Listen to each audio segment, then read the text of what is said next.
السلام عليكم أزو الفلاوين والصحة فطوركم والحمد لله راكم بخير.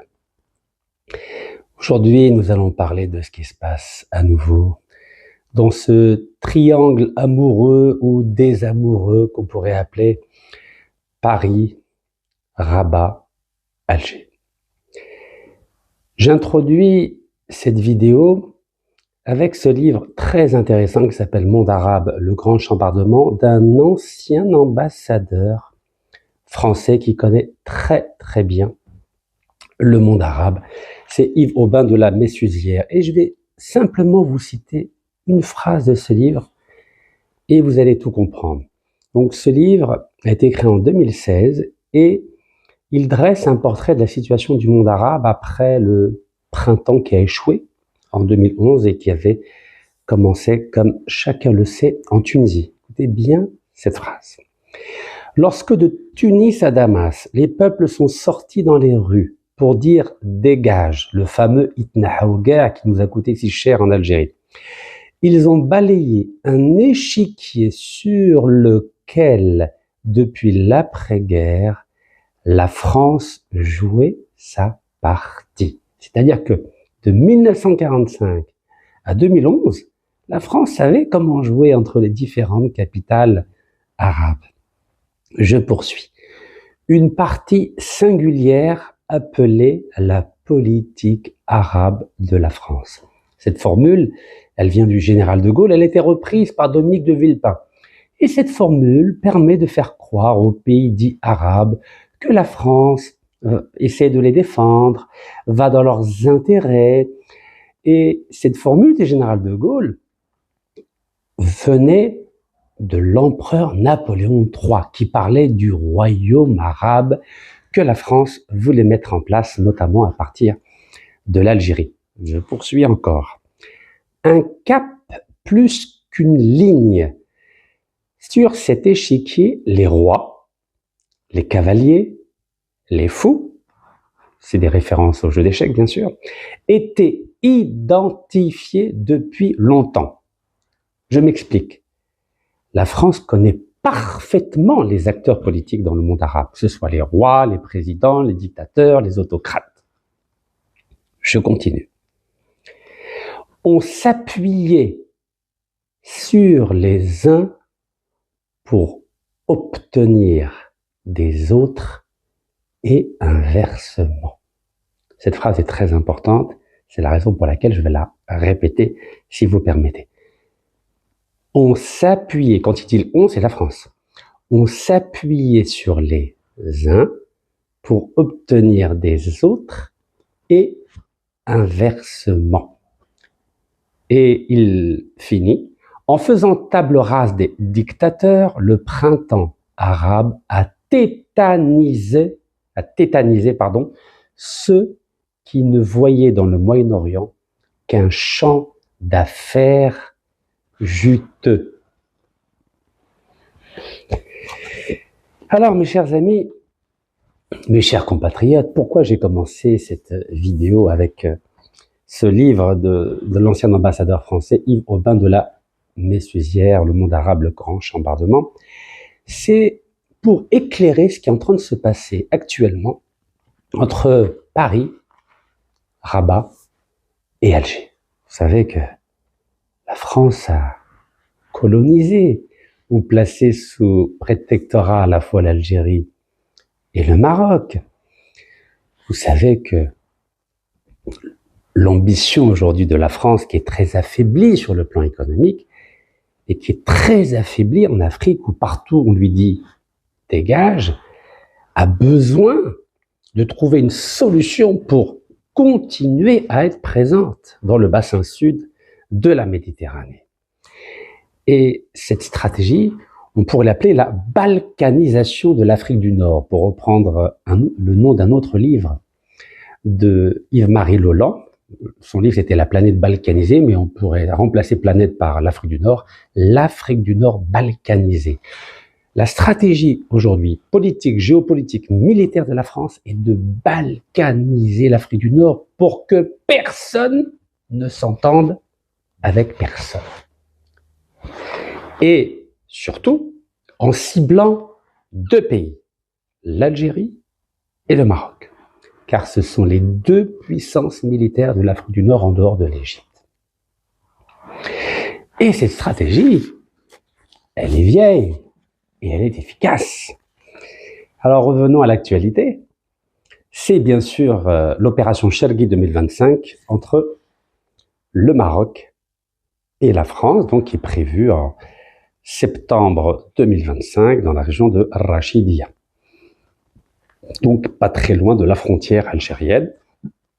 Et l'Algérie, évidemment, a protesté contre cette 13e édition de l'opération militaire franco-marocaine sur le territoire marocain. Alors, que dit ou qu'est-ce que c'est que cette opération de coopération militaire Chergui 2025? Donc alors, elle a été marquée par une réunion au quartier général de l'inspection militaire française à Salé. Vous entendez? Quartier général de l'inspection militaire française à Salé. À Salé, c'est à côté de Rabat, au Maroc, en mai 2024. Cette rencontre avait pour objectif de coordonner les ressources et les équipements des deux nations en vue de l'exercice à venir. Donc ça veut dire que la France et le Maroc s'entendent extrêmement bien sur le plan militaire, pas que d'ailleurs, et c'est la raison pour laquelle la France a un quartier général militaire à Rabat. Donc je continue. Au niveau des objectifs de cette opération Chergui 2025, en optimisant leur procédure opérationnelle et en harmonisant leur mode d'action, le Maroc et la France affirment leur engagement à garantir la stabilité régionale. Garantir la stabilité régionale et à prévenir la résurgence de foyers terroristes menaçant la sécurité du continent africain, 55 pays, 1,2 milliard d'habitants. Cette collaboration militaire devient ainsi un outil essentiel pour relever les défis sécuritaires contemporains et renforcer la résilience, c'est-à-dire la capacité de résister, la résilience des armées face aux crises majeures. C'est clair. Puisque la France est détestée sur le continent africain, la France utilise son partenaire stratégique, militaire, économique, politique, géopolitique, diplomatique, c'est-à-dire le Maroc, pour renforcer sa présence sur l'ensemble du continent africain et bien sûr en priorité l'Afrique de l'Ouest où, de mois en mois, elle est rejetée massivement par les peuples d'Afrique de l'Ouest. Donc, en quelque sorte, la France veut faire du Maroc son proxy en Afrique de l'Ouest pour défendre ses intérêts. Alors, notre pays, l'Algérie, vous le connaissez, c'est le spécialiste des communiqués de presse. Comme dans les années 70, vous savez, notre pays est magnifique, mais il n'a pas compris que les communiqués de presse, ça marchait dans les années 60, dans les années 70. Aujourd'hui, il faut une stratégie, une vraie vision. Et c'est pas avec un communiqué de presse que vous allez neutraliser une stratégie politique, économique, géopolitique, militaire et diplomatique franco-marocaine. C'est pas possible. La France est une puissance atomique, elle a le droit de veto aux Nations Unies, c'est un membre permanent du Conseil de sécurité. La France ne va pas avoir peur parce qu'on va lui envoyer des communiqués ou parce qu'on va convoquer son ambassadeur. Soyons sérieux. J'espère que les 46 millions d'Algériens sont conscients qu'on ne fait pas peur à la France, puissance économique, avec un communiqué. Alors, je cite le communiqué de notre magnifique pays. Le secrétaire général du ministère des Affaires étrangères, M. Lounès Magraman, a reçu ce jour au siège du ministère l'ambassadeur de France en Algérie, M. Stéphane Romaté. Donc apparemment, il y a toujours un ambassadeur français à Alger. Il n'y a plus d'ambassadeur d'Algérie en France depuis juillet 2024, mais l'ambassadeur, M. Romaté français, est toujours à Alger, tranquille, il profite du soleil, il profite de Mechoui, tranquillement, quoi. Puis nous, on passe notre temps à le convoquer.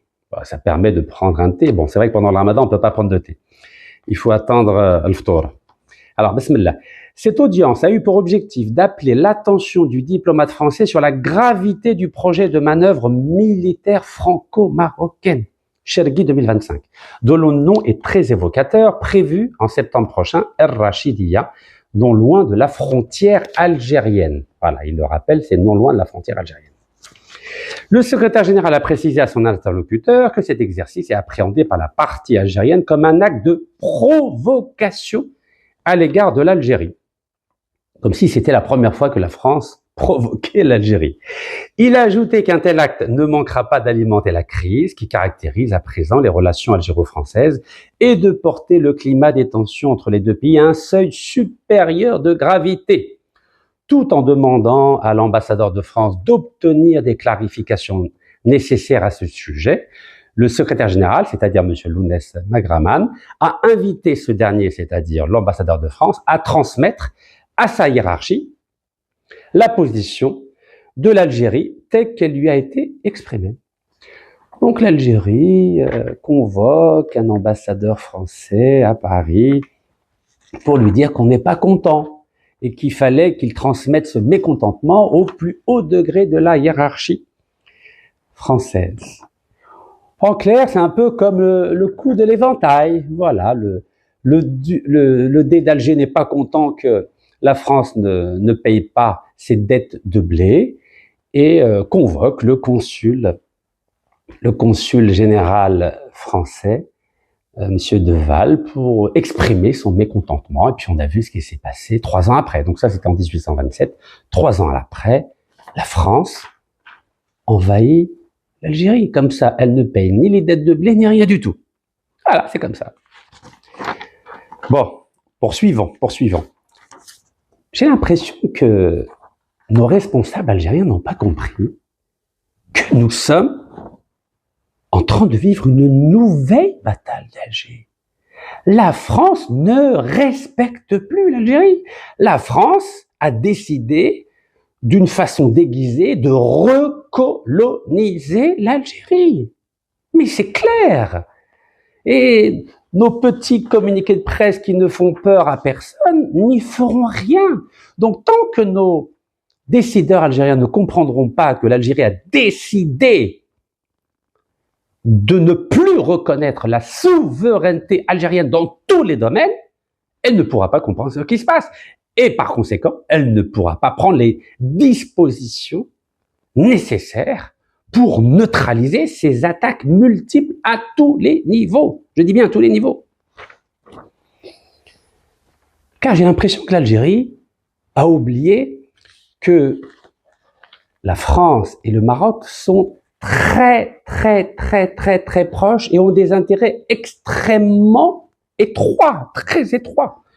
Et pour preuve, et je vous en ai parlé, l'opération Lamentin de décembre 1977 à juillet 1978. Vous savez que l'armée française est intervenue en Mauritanie pour combattre les forces armées du Polisario qui défendaient leur territoire afin de protéger les intérêts du Maroc. Mais c'est connu. J'ai même fait une vidéo qui a très bien marché parce que les Algériens n'étaient pas au courant. Oui, la France, à l'époque du président Feu Giscard d'Estaing, envoyait son armée, ses jaguars, pour protéger les intérêts du Maroc, en bombardant les positions du Sahara occidental, du Polisario au Sahara occidental et en Mauritanie. Voilà, je vous donne l'itinéraire de l'opération Lamentin. Donc, les Français sont partis de Dakar, donc de la base de Ouakam à Dakar. Vous savez qu'il y a une base militaire française au Dakar, au Sénégal. Et donc, à partir de Dakar, ils ont bombardé toutes les positions du Polisario à la fois en Mauritanie ici, jusqu'au Sahara occidental. Voilà. C'est comme ça. La France défendra toujours les intérêts du Maroc, car le Maroc est l'allié stratégique de la France en Afrique du Nord et en Afrique de l'Ouest. C'est un secret de polichinelle. Alors voici en couleur la même carte. Voilà, à partir de Dakar, les Français ont bombardé les positions du Polisario à la fois en Mauritanie et au Sahara occidental. Donc ça, c'était décembre 77, juillet 2018. Et pourtant, 2 ans avant, notre président feu Houari Boumediene avait reçu en grande pompe le président français feu Giscard d'Estaing. C'était en avril, le 10 avril 1975, pour essayer d'apaiser la situation de façon à ce que la France reste neutre dans ce conflit du Sahara occidental. Et bien sûr, le président français avait donné des garanties au président algérien que la France respectait les intérêts de l'Algérie, du Maroc, et avec cette position de neutralité, il n'allait rien se passer. Et à cette occasion, écoutez-moi bien, à cette occasion, le président feu Houari Boumediene avait dit qu'il n'y a pas de problème, l'Algérie allait maintenir la base française d'essais chimiques et bactériologiques dans la région de Bachar qui s'appelle Namous 2. C'est 6000 km². La France avait une base militaire d'essais chimiques et bactériologiques à la frontière entre l'Algérie et le Maroc de 6000 km². C'est là où la France, après avoir testé ces bombes atomiques, ces bombes nucléaires à Rgen, et vous savez les dégâts qu'il y a eu, avec les déchets radioactifs, les effets radioactifs de ces essais nucléaires, l'Algérie, toujours généreuse, toujours gentille avec la France, a dit il n'y a pas de problème, utilisez notre Sahara, polluer notre Sahara avec vos essais chimiques, bactériologiques, comme ça, nos compatriotes algériens vont être malades, vont mourir à cause de ces essais chimiques. Là, on est toujours généreux, on est gentil avec la France, on tellement respecte la France qu'on lui dit il n'y a pas de problème, va polluer Rgen, va polluer Bachar, il n'y a pas de problème. Kulchi adi. Eh oui, regardez, c'est pas moi qui le dis, hein. C'est l'ancien général Rachid Ben Yelles qui l'a confirmé. À vrai dire, l'ancien Premier ministre français, M. Mesmer, avait dit que nous avions des accords secrets avec l'Algérie pour effectuer nos essais chimiques et bactériologiques dans la base secrète Namous 2, dans la région de Bachar. Voilà, c'est public, hein, donc je n'invente rien. Vous pouvez le vérifier. Donc je vais vous citer la phrase quand même. Hein. Alors, Bismillah. Les Français n'ont abandonné la base d'expérimentation chimique et bactériologique de B2 Namous dans la wilaya de Bachar qu'en 1986, c'est-à-dire au temps de Chadli. Donc il y a eu Ben Bella, 63-65, Boumediene, 65-78 et Chadli, 79-92. 3 présidents ont à chaque fois prolongé le contrat pour permettre à la France des Lumières ou la France des Ténèbres d'expérimenter des essais chimiques et bactériologiques dans notre Sahara. Donc c'est Rachid Ben Yelles, le général à la retraite, qui l'a confirmé dans son livre intitulé « Dans les arcanes du pouvoir, mémoire de 1962 à 1999 », paru aux éditions Barzac à Alger. Vous pouvez vérifier ces informations, allez dans n'importe quelle librairie algérienne. Donc, feu Houari Boumediene, qui était un très grand nationaliste, qui a nationalisé, comme vous le savez, les hydrocarbures, c'est-à-dire le pétrole et le gaz, le 24 février 1971, qui était une décision majeure afin que l'Algérie retrouve sa souveraineté économique et énergétique, n'avait pas la puissance nécessaire pour mettre fin à cette base chimique et bactériologique française à Bachar, à la frontière avec le Maroc. C'est toujours pareil avec la France. Vous savez, nous, on adore faire des cadeaux à la France. Regardez, notre président, Masha'Allah, c'est Abdelmajid Tebboune avec Macron. Macron, il lui a dit, il n'y a pas de problème. Continuez à nous faire des cadeaux de pétrole et de gaz et moi je ne vais pas intervenir dans la question du Sahara occidental, je vais rester neutre, moi j'ai un j'ai le droit de veto à l'ONU, ne vous inquiétez pas, rien ne va changer, toujours pareil, toujours pareil. Vous avez bien vu, en avril 75, Giscard fait des promesses à Boumediene pour dire pas de problème, on va pas intervenir au Sahara. 2 ans et demi après, qu'est-ce qui se passe? Il soutient le Maroc avec l'opération Lamentin, où il bombarde les positions du Polisario en Mauritanie et au Sahara occidental. Et ben c'est pareil. 25 août 2022, Macron fait des promesses à notre président Sir Abdelmajid Tebboune, ne vous inquiétez pas, la France va rester neutre au niveau du Sahara occidental, on va pas intervenir, on va vous laisser tranquille, c'est un problème qui va être géré par l'ONU, et qu'est-ce qui se passe? Toujours pareil, hein? 2 ans après, 2 ans après, regardez notre ami Macron, il est fort, hein? Il est fort. Vraiment, c'est de la réelle politique, hein? Regardez qu'est-ce qu'il fait le 30 juillet 2024, 2 ans après, hein?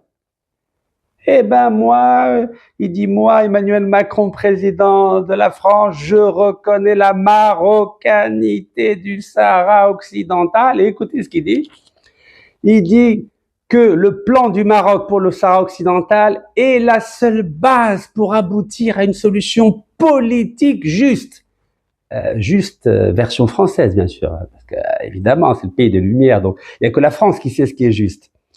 Et en conséquence, comme d'habitude, le gouvernement algérien a annoncé le retrait avec effet immédiat de son ambassadeur en France, voilà. Nous, tout ce qu'on sait faire, c'est ou bien on sait faire des communiqués, ils sont très bien écrits, hein, masha'Allah alaykoum, hein.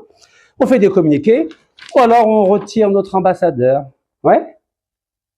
Et alors, à quoi ça sert de faire des communiqués ou de retirer l'ambassadeur, puisque la France, elle continue, hein, elle étale sa stratégie, voilà, fait son opération, coopération militaire Chergui 2025 avec le Maroc. La France engage un rapport de force avec l'Algérie, elle dit à l'Algérie, vous avez intérêt à récupérer tous vos OQTF, obligation de quitter le territoire français, car ils sont dangereux. Et elle prépare une liste, voilà, vous avez 675 Algériens dangereux en France, vous avez le devoir de les accueillir dans votre pays, car nous, on n'en veut pas. Voilà, c'est comme ça. Et même le président, l'ancien président François Hollande, qu'est-ce qu'il dit? Il faut être ferme avec l'Algérie. Voilà. Eh oui, président socialiste, hein, il n'est pas de droite ni d'extrême droite. Monsieur Alacrité, c'est comme ça qu'il parlait de feu Bouteflika. Bouteflika, une alacrité magnifique. Et bien sûr, toute l'armada française était mise en place. L'ancien ambassadeur de France à Alger, Driancourt, qui matin, midi et soir massacre l'Algérie en demandant à revoir tous les contrats. Nous avons l'ancien Bernard Rémy, ambassadeur de France à Alger, qui est devenu chef des services secrets, qui appuie toutes ces stratégies pour massacrer notre pays, de la même façon que son prédécesseur à Alger, Bernard Bajolet, qui va être bientôt jugé pour une affaire d'extorsion de fonds. Parfait arabisant disait qu'il faut maintenir la pression contre l'Algérie. Et bien sûr, on utilise des prétextes comme cet auteur algéro-français qui est emprisonné, ou plutôt pris en charge dans la section pénitentiaire de l'hôpital Moustapha Bacha à Alger, et toute l'intelligentsia française a décidé de le considérer comme son soldat Ryan, voilà, pour montrer que l'Algérie était une dictature, un pays corrompu, autoritaire, etc., etc. Mais dans le même temps, la France, bien sûr, protège ses agents de normalisation, en l'occurrence le grand Abdeslam Bouchouareb, qui a été à 2 reprises ministre de l'Industrie en Algérie, il l'a mis très très proche de Emmanuel Macron, mais bien sûr, même s'il est corrompu, condamné à 5 peines de 20 années de prison, c'est-à-dire 100 années de prison en Algérie, Macron, il n'y a pas de problème. Nous défendons nos agents, même s'ils sont corrompus. Car la France des Lumières, c'est aussi la France des ténèbres, je vous l'ai déjà dit. La France défend des ministres algériens corrompus, car ces ministres défendent les intérêts de Fafa, de la France. Eh oui. C'est comme ça. Alors, les provocations de la France, elles continuent, bien sûr. Nous avons eu en février dernier la visite de la ministre de la Culture algéro-marocaine française, Rachida Dati, au Sahara occidental pour bien énerver nos diplomates algériens, vous savez, nos diplomates algériens qui adorent faire des communiqués. Très beaux communiqués. Voilà, et puis la provocation a continué une semaine après avec le président du Sénat, M. Gérard Larcher, qui s'est fait payer un siège de 40 000 € au Sénat, qui est parti lui aussi au Sahara occidental pour remettre une couche contre notre pays.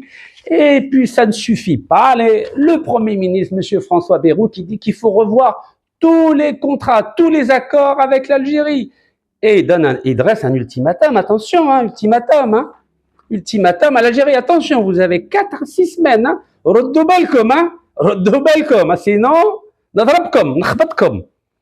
Eh oui, la France lance des ultimatums et nous, l'Algérie, on fait des communiqués. On a des diplomates merveilleux, ils savent très bien écrire des communiqués.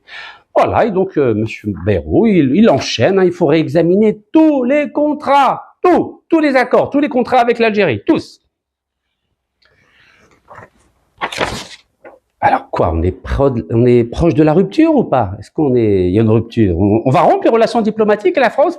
On va continuer à accumuler les chantages, les provocations? Combien de temps ça va durer cette blague? Le problème, c'est qu'on a donné un beau cadeau à la France. 250 milliards de dollars de cadeaux de pétrole et de gaz pendant 25 ans, à total. Et oui, on est généreux. Nous, on leur donne on leur dit, restez à Rguen, faites vos essais nucléaires, restez à Bachar, faites vos essais chimiques et bactériologiques. Allez, tenez du pétrole et du gaz, à la belle comme autant de faux Bouteflika, on a donné du gaz et du pétrole gratuitement à la France. Nous, on est généreux. Vous savez, l'Algérie, c'est le pays de la générosité. C'est le paradis avant l'heure. C'est le paradis avant l'heure.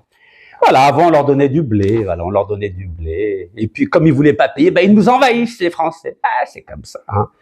Pays des Lumières, c'est pour eux, pays des Ténèbres, c'est pour nous. Bon, on va revenir pour conclure à l'affaire des relations entre le Maroc et la France, parce que peut-être que les Algériens ne connaissent pas, parce que nous, les Algériens, on lit pas beaucoup, on adore regarder Facebook, on regarde les titres, 2-3 lignes, mais on fouille pas. Donc, vous savez que l'opération Chergui 2025, c'est la 13e opération militaire entre les Français et les Marocains, vous le savez ça. Donc, d'habitude, ils travaillent ensemble. Et d'où ça vient? Et pourquoi ils travaillent ensemble, les militaires français et militaires marocains? Et c'est la raison pour laquelle ils ont même un quartier général militaire à Salé, c'est la capitale marocaine, Salé. C'est Salé, Maroc, c'est le quartier, c'est kiff-kiff, c'est le même endroit. C'est un peu comme si on disait, par exemple, Ben Aknoun et Alger, c'est kiff-kiff. Donc, les Français ont un quartier général militaire à Salé, c'est-à-dire à Ben Aknoun, le Ben Aknoun de la capitale. Ça vient d'où, ça?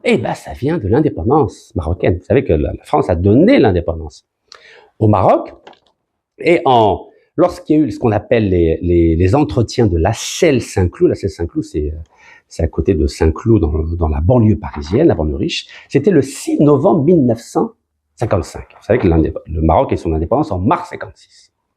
Donc, quelques mois avant l'indépendance, il y a eu des discussions entre les diplomates marocains et français. Et c'est là où ils ont négocié, un peu comme nous avec les accords d'Évian du 19 mars 1962, l'indépendance marocaine. Et l'intitulé est celui-ci. Ils ont négocié l'accession du Maroc au statut d'État indépendant uni à la France par des liens permanents d'une interdépendance librement consentie et définie. Qu'est-ce que ça veut dire? Ça veut dire que l'indépendance du Maroc n'est pas totale. Elle est liée par des liens d'interdépendance permanents, librement consentis et définis. C'est-à-dire que le Maroc a accepté d'avoir des liens permanents d'interdépendance. Je poursuis. Et la France s'est engagé à prêter son assistance au Maroc pour la constitution d'une armée nationale. Voilà. Pour la constitution d'une armée nationale. C'est-à-dire que c'est la France qui a aidé le Maroc à constituer son armée. C'est elle qui l'a aidé à faire son armée, à équiper son armée, etc. etc. Et donc ça, c'est le 6 novembre 1955. Vous savez que 20 ans après, novembre 1975, donc l'Espagne aussi qui a aidé le Maroc à constituer son armée. Vous savez que le 14 novembre 1975, il y a eu la rencontre, la conférence de Madrid entre l'Espagne, le Maroc et la Mauritanie. Et c'est là où le Maroc s'est engagé, l'Espagne s'est engagée à partir du Maroc et à laisser le Maroc et la Mauritanie à occuper le Sahara occidental. Donc 2 tiers pour le Maroc, Seguet al-Hamra, et 1 tiers pour la Mauritanie, Oued el-Dhab. Voilà, la conférence de Madrid. Voilà, c'est une page, hein, c'est une seule page, hop, signée donc le 14 novembre 1975. Déclaration de principe de l'Espagne, du Maroc et de la Mauritanie au sujet du Sahara occidental. Voilà. Et il restait juste la question de Tanger. Vous savez que la ville de Tanger était une zone internationale depuis 1904. 1904 et validée en 1906, conférence d'Algeciras. Il y avait 9 pays qui contrôlaient Tanger. 9 pays. 9 pays. Et je vous en parlerai dans une prochaine vidéo. Sahaf Hurkum, Tahia al-Jazair.